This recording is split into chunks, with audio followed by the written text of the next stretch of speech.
Jasmine Crockett was fined in open court for wearing a gold cross around her neck. But when the lead attorney collapsed mid-hearing, she stepped forward and argued so brilliantly, even the judge who'd fined her had to reconsider.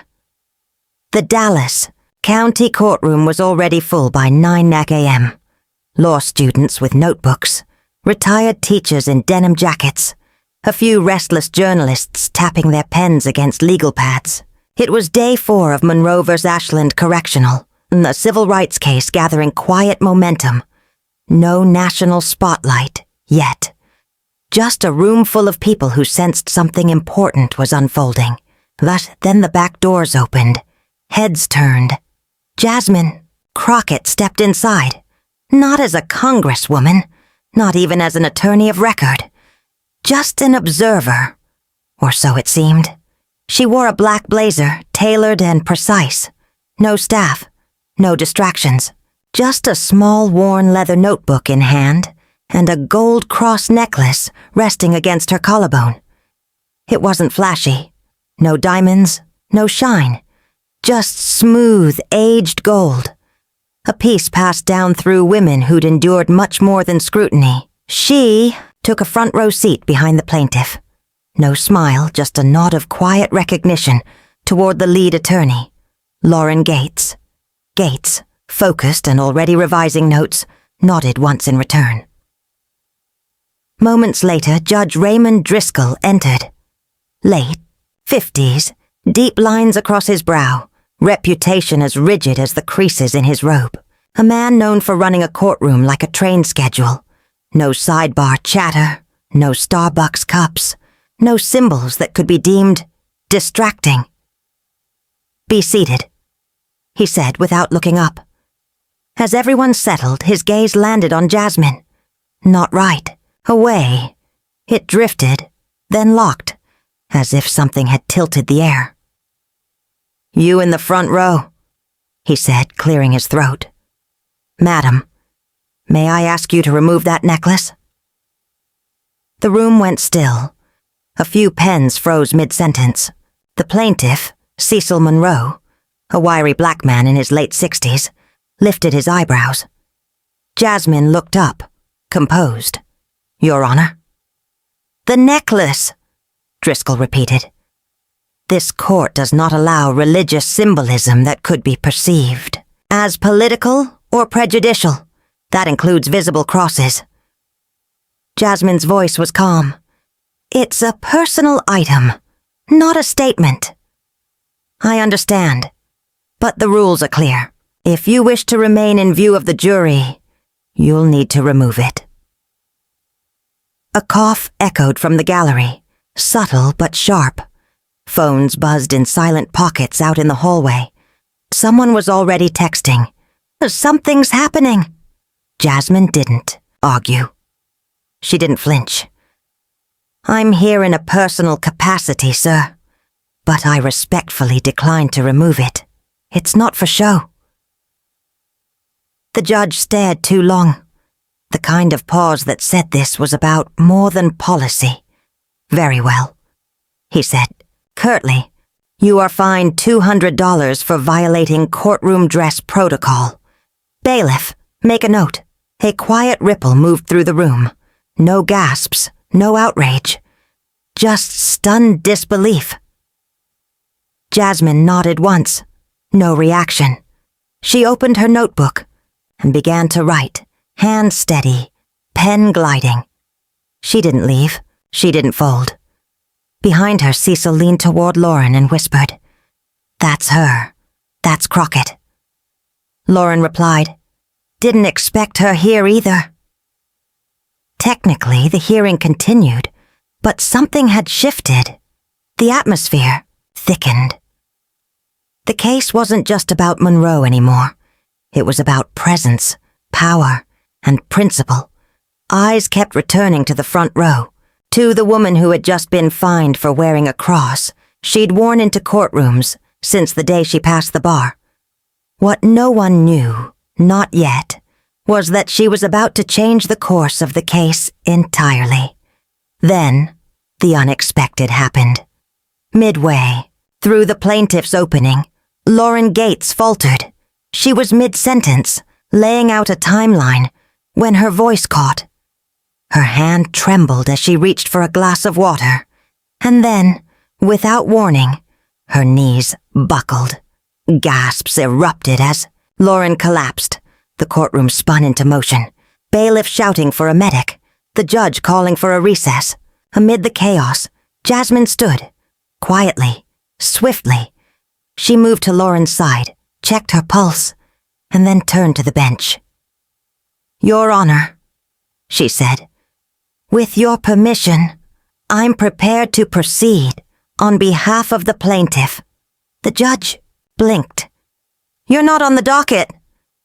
"No," she said, "but I'm licensed in this state, and Mr. Monroe has asked me to step in. I have his signed consent." Monroe, still shaken, nodded from his seat. "She's who I want." "Judge," Driscoll hesitated. His gaze flicked again to the necklace, then back to her eyes. "Very well," he said. "Proceed." And she did. What followed was not loud or theatrical. It was sharp, measured, devastating. Jasmine laid out the systemic neglect Monroe endured, the forged medical records, the fabricated incident reports. She questioned a former corrections officer with surgical precision. She anticipated objections before they were raised. She made the jury lean in, not because she raised her voice, but because they didn't want to miss a word. By the end of the day, the courtroom felt transformed. Even Driscoll, tight-lipped and stiff-backed, gave a reluctant nod. He didn't rescind the fine, but he never mentioned the necklace again. The case centered on Denton County, specifically on 2 weeks Cecil Monroe spent wrongfully incarcerated due to a clerical error. In that time, he left with 3 broken ribs, nerve damage in his left hand, and a limp that hadn't been there before. He hadn't entered prison with those injuries, but he left with them. Photos were entered into evidence. Medical records cited.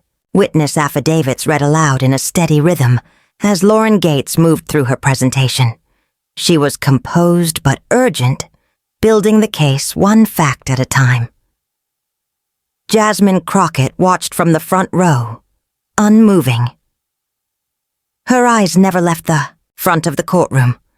Her notebook remained open, her pen quiet, until the defense rose. Daniel Sturgis, mid-40s, confident to the point of arrogance. His suit was expensive, his voice perfectly modulated to sound conversational. Like he wasn't defending the indefensible, just chatting at a bar. Sturgis began by questioning the severity of Monroe's injuries. Then, without hesitation, he implied they were pre-existing, perhaps the result of a bar fight in '89. He offered casually, as if Monroe's life history were just clutter. He discredited a fellow inmate's sworn statement, questioning his integrity with a smug grin. And Judge Driscoll? He let it all in. Every one of Gates's objections fell flat. Objection, irrelevant. Sustained, the judge barked. Then seconds later, objection, assumes facts, not in evidence. Overruled. It went on like that for nearly an hour. Cold, relentless. And through it all, Jasmine's pen began to move. Not idly, strategically. She was diagramming, sketching flowcharts, drawing arrows between legal citations pulled from memory. She wasn't reacting. She was mapping. Lauren sat down after finishing her portion. Her face was controlled, but her neck was flushed. She kept her spine straight, her breath even. From the defense table, Sturgis shot a brief glance at Jasmine. Half amusement, half dismissal. To him, she was just a guest in the courtroom, a spectator, but not for long. Cecil leaned back in his chair, jaw tight. Why they lettin' him talk like that? He whispered toward Lauren. Because it's Driscoll, she murmured back. He doesn't like emotion. He wants facts. Just facts. Flat and cold. He just told them I was drunk in '89, Cecil said. Like that's the same thing as what they did to me. Lauren didn't answer. Her jaw tensed, her lips drawn thin. Then the judge called for a 10-minute recess. The room exhaled. Some people left for the hallway. A couple of reporters rushed to update their editors. The rest lingered, silent, unsettled. Jasmine stayed seated. She didn't flinch when the bailiff approached. You plan on staying through the whole thing? I do. You gonna pay that fine? I am, Jasmine said, but not today. The bailiff opened his mouth to reply, thought better of it, and walked away. At that moment, Lauren dropped her case folder. Papers scattered across the floor, like wind-blown leaves. Without hesitation, Jasmine stood and helped gather them. You okay? She asked, voice low. Lauren looked up, a little startled by the gentleness in her tone. Yeah, just long morning. Jasmine handed over the last page. You're doing better than they want you to think. Lauren managed a breath, a small smile. Thanks. Then Jasmine asked, You think Driscoll would have fined a man for wearing a yarmulke? Lauren froze for a second. No, she said quietly. I don't. Jasmine smiled faintly and returned to her seat. Across the room, Judge Driscoll had re-entered unnoticed and caught the end of their exchange. He said nothing, but his posture had changed, stiffer now, coiled. The calm was thinning, the courtroom doors opened again. People trickled in, conversations dropping off as they found their seats. The judge wasn't back on the bench yet, but the bailiff stood at attention, watching the crowd settle. Lauren sat forward, both hands gripping the table's edge. Her fingertips tapped the legal pad once, then stopped. She glanced at her notes, then at Cecil, who gave her a faint nod, a quiet show of trust. Jasmine remained still behind them, poised, waiting. No one knew it yet, but the turn in the case wasn't going to come from an argument. It would come from something no one could predict, something physical. Her eyes stayed focused, but something in her posture had changed. Shoulders drawn back, spine straighter, like her body sensed the shift before her mind did. A stillness filled the courtroom just seconds before the judge returned. Judge Driscoll didn't waste a word. We'll proceed with the testimony of the plaintiff. Mr. Monroe, you may take the stand. Cecil stood. He adjusted his blazer and made his way forward slowly, his limp pronounced under the fluorescent lights. He raised his right hand and took the oath with a clear voice. Lauren rose from the table, legal pad in hand. Mr. Monroe, she began, can you describe what happened the morning of January 12th? He opened his mouth, then hesitated. I was woken up before lights came on, he said. Heard yelling, thought it was for someone else. Then a CO opened my cell door. No warning, just... He mimed being yanked upward, fast and rough. They grabbed my shirt, slammed me into the wall. My head hit the side rail. Lauren gave a slow nod, guiding him forward. Did you resist at any point? I was half asleep. I thought it was a drill at first. I didn't swing. I didn't say anything. Not until the cuffs. He held up one hand, mimicking tight restraint. Too tight. Way too tight. As he spoke, Jasmine's eyes stayed on Lauren. The younger attorney stood tall, but her posture had grown tense, one hand drifting to press lightly against her lower abdomen. Something was off. Lauren cleared her throat, forced her voice steady. And after they restrained you, what happened? They threw me down, face first, cement floor. I think I blacked out. Lauren reached for the next page in her folder. She blinked. Once. Twice. Then her body swayed. Cecil fell silent mid-sentence. "Lauren?"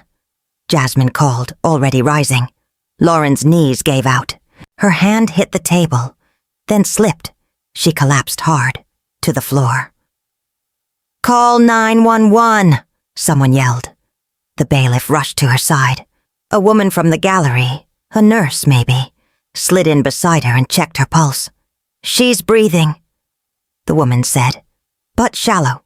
Sweat trickled down Lauren's temple. Her skin had gone paper pale. Jasmine was already moving, helping them ease Lauren onto her side. "She looked pale earlier," she said quietly. She didn't say anything. Paramedics arrived within minutes, wheeling Lauren out through the aisle.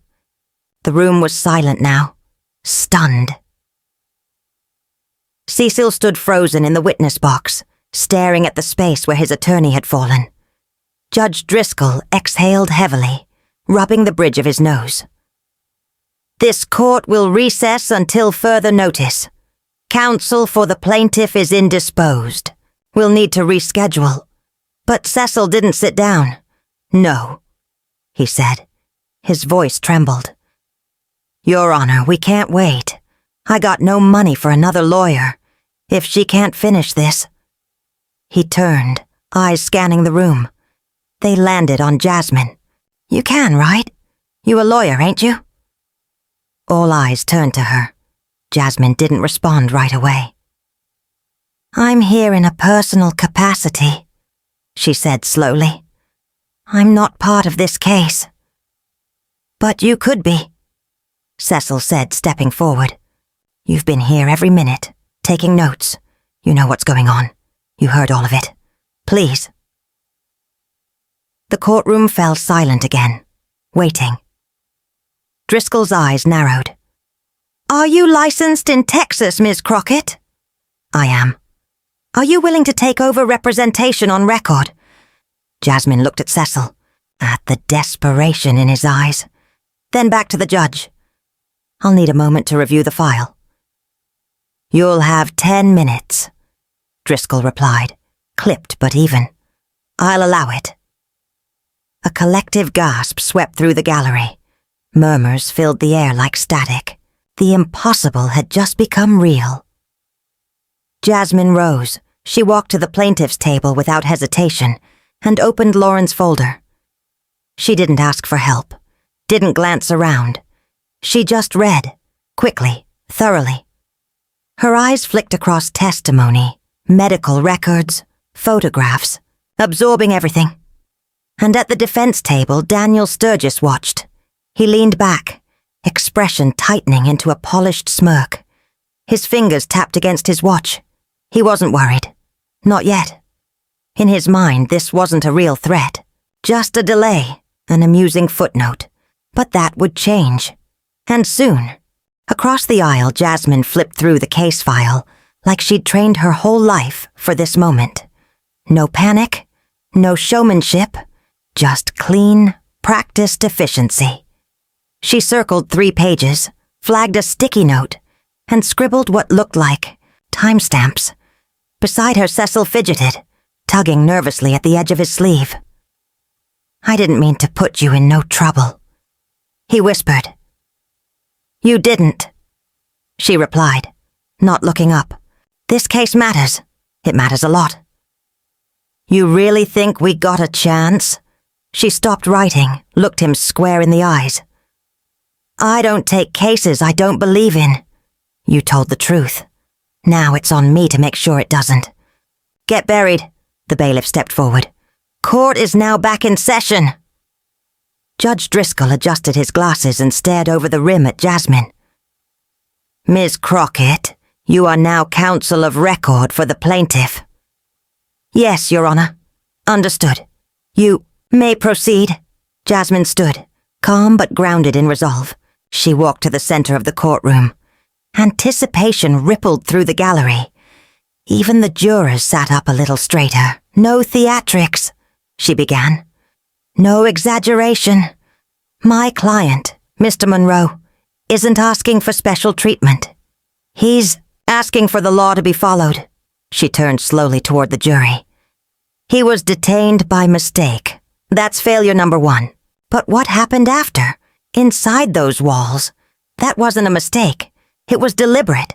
It was excessive. And it was avoidable. Sturgis stood abruptly. Objection! Argumentative! Driscoll didn't blink. She's in opening. Overruled. The smirk vanished from Sturgis's face. Jasmine moved to the projector. A black and white image lit up the screen. Cecil's intake form. A bold red stamp read, "Hold lifted. Release approved. Date, January 11th. "That's the day before the assault," she said, clicking to the next image. Medical records. Fractured ribs, facial bruising, radial nerve damage in the left arm. She looked at the jury. This didn't happen during a transfer. It happened when he should have been on his way home. A loud sigh came from the defense table. Jasmine ignored it. She wove in statements from correctional officers, highlighted conflicting timelines, and time-stamped footage showing guards entering Monroe's cell an hour before their shift officially began. Lauren had annotated those details in red ink. Jasmine brought them together like threading a needle through a legal knot. The room grew still. Even Judge Driscoll leaned forward. Then Jasmine pulled a laminated card from the file and held it up. Section 8.7 from Ashland Correctional's Training Manual. Use of Force Protocol. She read aloud. Force must only be used as a last resort, and only when there is a clear and present threat. She walked slowly past the jury box.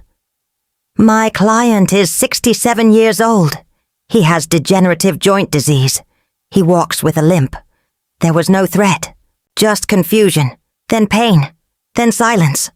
One juror blinked hard, another glanced toward the judge. Sturgis scribbled something furiously on a legal pad. Jasmine rested a hand on the plaintiff's table. Her voice steadied further. We're not here to make headlines. We're here to get answers. And to make sure the system that made this mistake doesn't get to pretend it never happened. She sat. The courtroom stayed silent. Then Judge Driscoll cleared his throat. Defense may proceed. Sturgis stood, straightened his tie, and strode toward the jury with the ease of someone who had delivered this routine 100 times. Ladies and gentlemen, he began smoothly, this case isn't about injustice. It's about perception, about memory. He clicked to a new photo. Monroe exiting a hallway, flanked by guards. No wheelchair, no visible injuries. He walked out of that building on his own. That's what we know. There's no video of any assault, just medical records. And pain. And while pain is real, it's also subjective. Cecil flinched. Jasmine, seated beside him, placed a steadying hand beneath the table on his forearm. Sturgis shifted again. You'll hear from a witness, a fellow inmate. Ask yourselves, how credible is someone currently serving time for perjury? He let the insinuation hang in the air like smoke, then returned to his seat, expression smug. Jasmine rose. Permission to cross. Granted, Driscoll said. She walked to the screen and tapped it. The photo of Monroe exiting the prison disappeared, replaced by the intake release form. You said Monroe walked out without injuries, she said to Sturgis. He nodded. Correct. She zoomed in. This says he was cleared by a nurse, but that checkup took place more than 14 hours after the alleged assault, correct? Sturgis hesitated. Yes, per the timeline. So you agree that for nearly a full day, no medical assessment was made? Objection. Misleading. Overruled. Answer the question. Yes, Sturgis muttered. Jasmine turned to the jury. We're not talking about a skinned knee. We're talking about broken bones. That's not subjective. That's not imagined. Then she walked toward the witness box. "You brought up the witness's criminal history. Let's talk about that." She held up a court document. Jerome King, convicted 5 years ago for signing a false affidavit in a property dispute. But what Mr. Sturgis didn't mention, she said that Jerome King came forward on his own.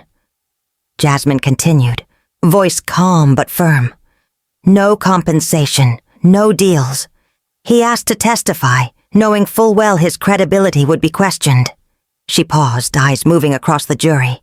"Box, why would someone do that, knowing it could cost them more than it gains?" One of the jurors tilted her head, thoughtful. Jasmine clicked the remote. A diagram appeared, the floor plan of the holding unit. She pointed with the pen. This was King's bunk. It faced Monroe's cell door directly. Nothing obstructed his view.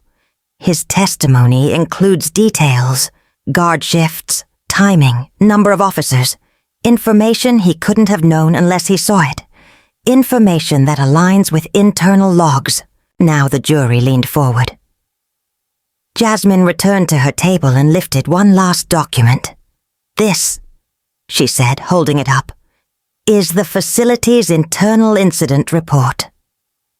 She handed copies to the clerk. It was never shared with the Monroe family. Names are redacted, yes, but the timestamp, January 12th, 7:43 a.m., matches exactly. The judge raised an eyebrow. Sturgis leaned in. "You can black out a name," Jasmine said, turning to the court. "But you can't black out a pattern." Cecil leaned closer and whispered, "You're tearing him up." Jasmine didn't smile. "It's not about him," she said softly. "It's about you." But she wasn't finished. The next argument would cut even deeper, one that shifted the energy in the room. When the courtroom reconvened that afternoon, the mood had changed. It wasn't just quiet. It was heavy, charged. The jury watched Jasmine with more focus. The judge sat higher, elbows on the bench, as if grounding himself. Jasmine rose slowly, her fingers brushing the leather folder in front of her. But she didn't move to the screen. She didn't approach the witness box. She stood still. "Before we continue," she began, her voice low but steady, "I need to address something that happened this morning. Not as argument, just context." The room stilled. She reached up and touched the small gold cross around her neck. It caught the light. "This belonged to my grandmother, Elsie Redmond," she said.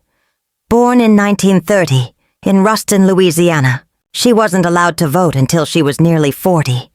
She believed in faith and law, and believed they didn't need to be in conflict, only kept in balance." A pause. "This morning I was fined $200 for wearing this necklace, because someone thought it might send the wrong message. But if a necklace threatens objectivity, maybe it's not the symbol that's the problem." There were faint shifts in the gallery, small movements, people thinking. "I didn't come here to make a statement," Jasmine continued, "but I won't ignore the ones already being made." She returned to the case. "This trial is about overreach, about what happens when systems take more authority than they're given, when power, unchecked, bends truth until it breaks people." Sturgis stood. "Objection! This is turning into a sermon." Driscoll didn't look at him. "Overruled. Sit down, Mr. Sturgis." His tone had changed, no longer patient. Jasmine gave a small nod and moved to the evidence screen. She tapped it. A new slide appeared. Hope v. Pelzer, 2002. "In this case," she said, "a prison guard chained an inmate to a hitching post in the sun. The court ruled it unconstitutional, even though it wasn't standard practice, because cruelty doesn't need to be routine to be real." She clicked again. Hudson vs. McMillian, 1992. A prisoner was beaten by guards. His injuries weren't severe, but the court still found a constitutional violation. She looked to the jury, because brutality doesn't require broken bones, just intent. Driscoll leaned back, folding his hands. My client's pain isn't hypothetical, she said. It's not perception, it's not subjective, and it is not, under the law, acceptable. She powered off the screen and returned to her seat. The courtroom didn't move, not for 5 seconds, maybe more. Then the judge cleared his throat. We'll recess briefly. Jury will remain seated. The bailiff opened the doors. Reporters were already texting, whispering. Jasmine gathered her notes. As Sturgis passed, he muttered, You're not bad. She didn't look up. That's why I'm here. Cecil leaned over, voice hushed. Your grandmother. She'd be proud. She didn't answer, but her fingers brushed the cross. Just for a moment. When the jury returned, the courtroom was almost silent. Not hushed. Held. Jasmine sat still, hands folded, eyes forward, as if already past the outcome. Cecil's voice was soft. Whatever happens, thank you. Then the clerk stood. Has the jury reached a verdict? The foreperson, a woman in the third row, stood. We have, Your Honor. The envelope was passed. Judge Driscoll read it quietly, then handed it back. In the matter of Monroe v. Ashland Correctional, on the charge of excessive force in violation of the Eighth Amendment, we find in favor of the plaintiff. A beat, we award damages in the amount of $285,000. Gasps. Quiet but real. Someone in the gallery whispered, They actually did it. Cecil didn't move. Not quite.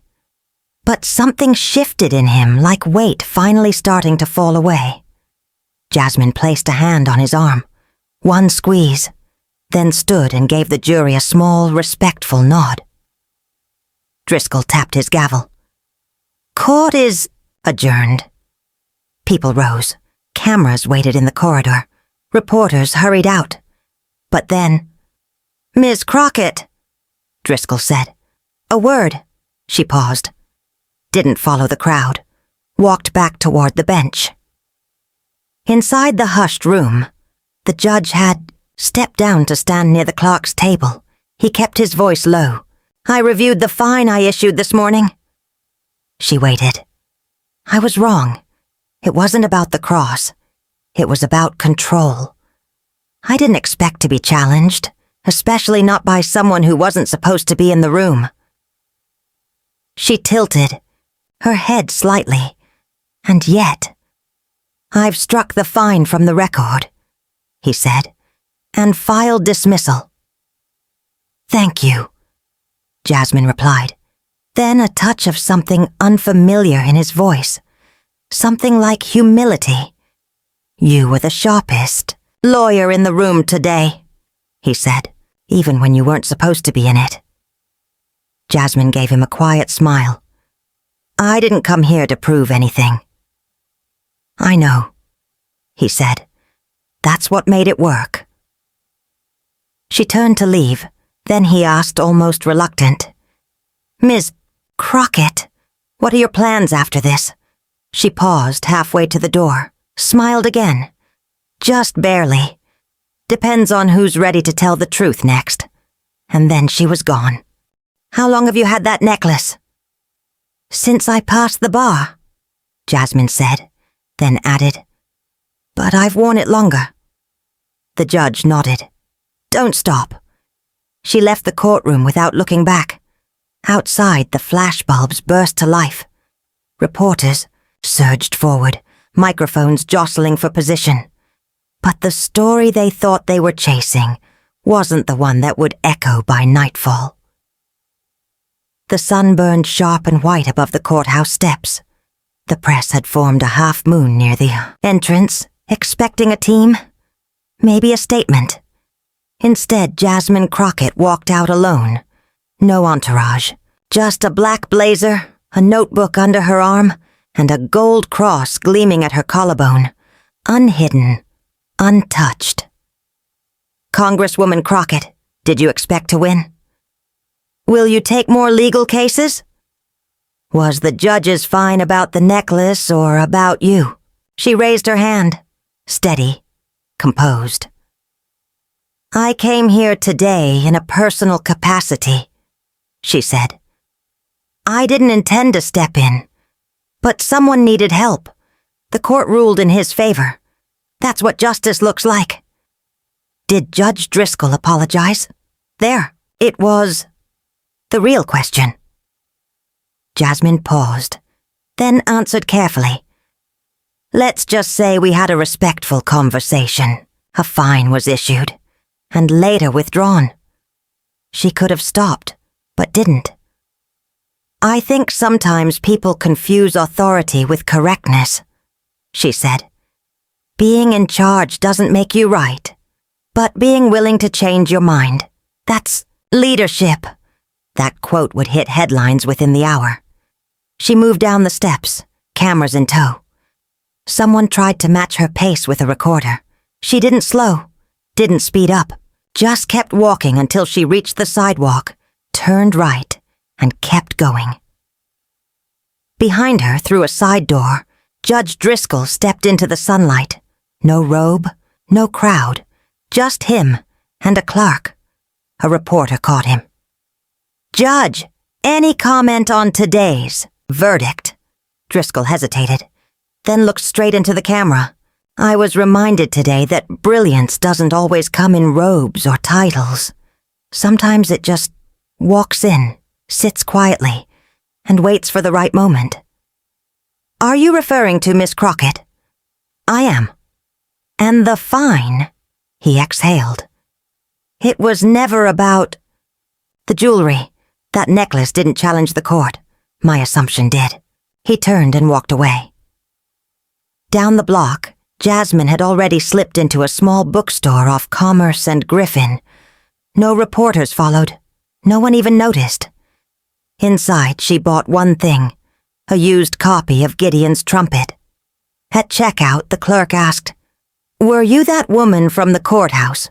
Jasmine smiled. Just someone who loves the Constitution. Back in the newsrooms, editors scrambled for headlines. Congresswoman saves civil rights case in courtroom twist.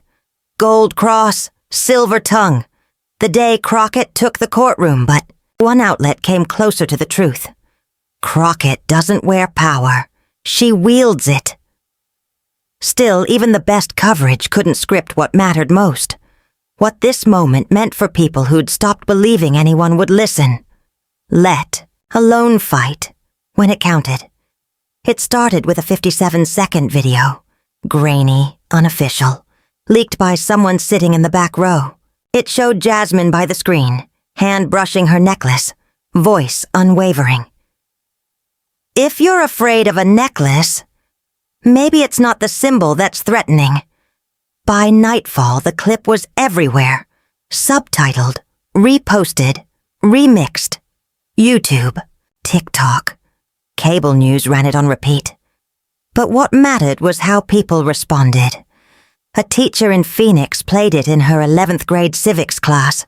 Half her students were still rubbing sleep from their eyes. Until one kid who'd never raised his hand asked, Wait, judges can do that?